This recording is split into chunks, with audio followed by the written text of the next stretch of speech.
Hello everybody and welcome to another toy review. In today's video, thanks to the team over at JoyToy, we're taking a look at 3 of the new figures by JoyToy. This is their Skeleton Forces, part of the Perish company. This is A, B and C, part of their War Stars.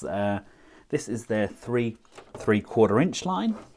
They do 2 different scales. They do the 3/4 inch, which I think 1/18, and I think they do a 1/24 scale, which are kind of like the 2.5 inch figures. We've got some information on the back of the pack, and first things first, this is an extremely heavy set, a really hard lump of packaging. We can just remove the card and we get a comic as well, which comes with the set.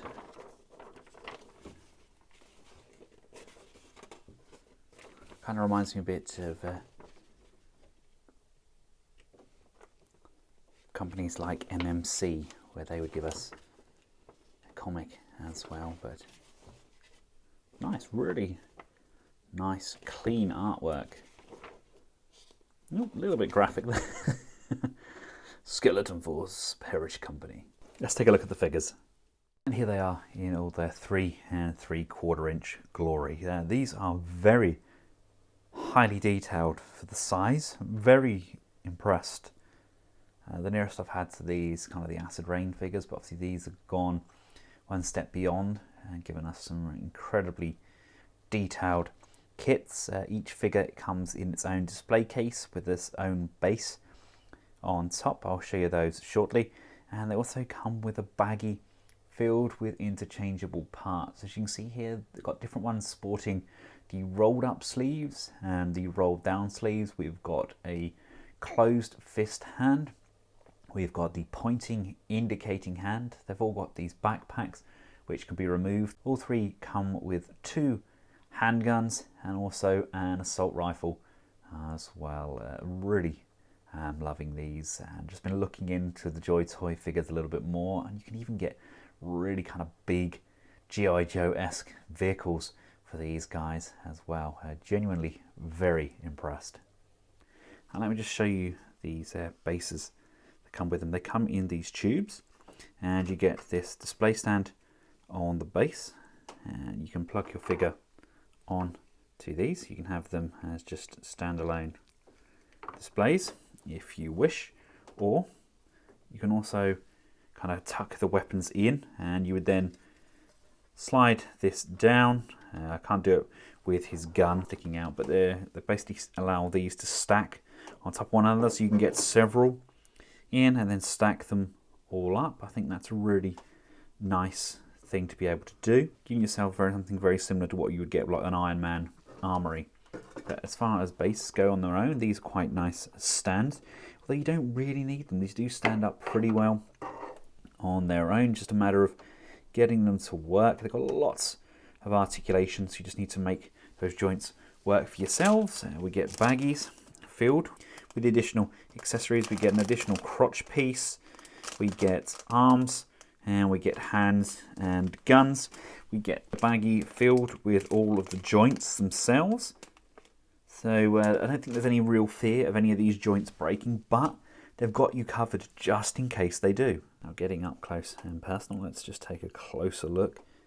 Look at all of the detail on here. Obviously, you've got all these pouches, you've got places to hang things. I love his rifle. It looks like a sniper scope there. And I've got a space here to put his handgun if you decided to have him hold it. And let's just remove the helmet.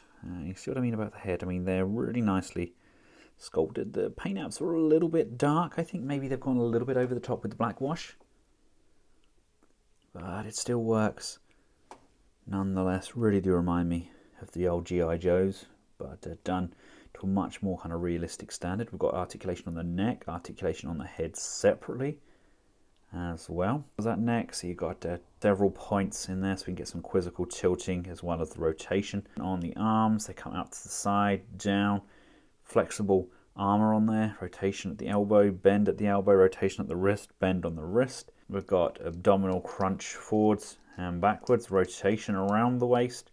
Got this movable belt. Legs come forwards, legs come backwards, out to the side. Upper thigh rotation. Got a nice deep bend on those knees. Got a nice pivot up and down and side to side on those feet.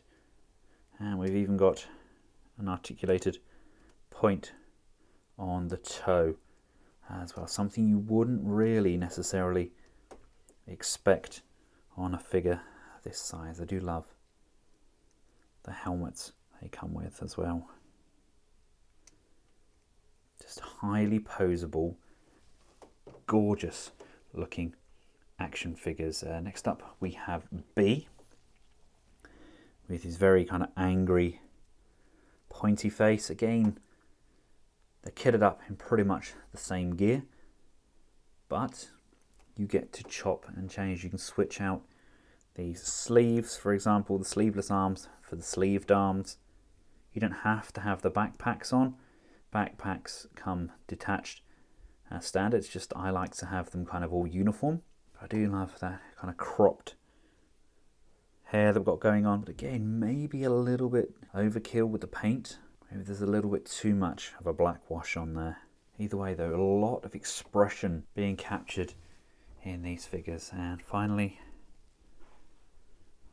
we have A, who looks very kind of smug, doesn't he? It's a very odd looking chap. Again, slightly too much black wash on there. I've got his rifle separate there, but he's got the longer sleeves. On this one I switched out his hands as well for the clenched fist. Honestly, very impressed by these though. Other than the black wash maybe being overused, I think JoyToy have done a remarkable job. Now, of course, these aren't designed to scale. With the Steelbone mechs, this is the H03 that I have with them, but I do think they look remarkably good. I just got to kind of imagine that scaling. Obviously, the H03 is designed to go with the smaller figure, but I still think display-wise it does look pretty darn good. And as far as 3/4 inch figures, I don't really have many, so I raided my son's Fortnite stash. So there we go. There is another 3/4 inch figure. It just shows two ends of the spectrum there, where you can go from having kind of very kind of basic looking figure to these kind of highly articulated, highly detailed army figures. Yes, the price is reflected in this, but these look incredible on display. I'd actually like to get a lot more of these. I may get a couple more of the mechs, and like I said, have them kind of displayed in the background fighting, and I'll just use perspective and I'll pretend that they're further back in the battlefield than they are, and then have more of these army guys kind of battling off. I do love the fact that we've got those interchangeable displays, the fact that we can stack them, the fact that we get multiple pieces so we can chop and change. We can switch out the arms. If there are any breakages, we already have replacement parts.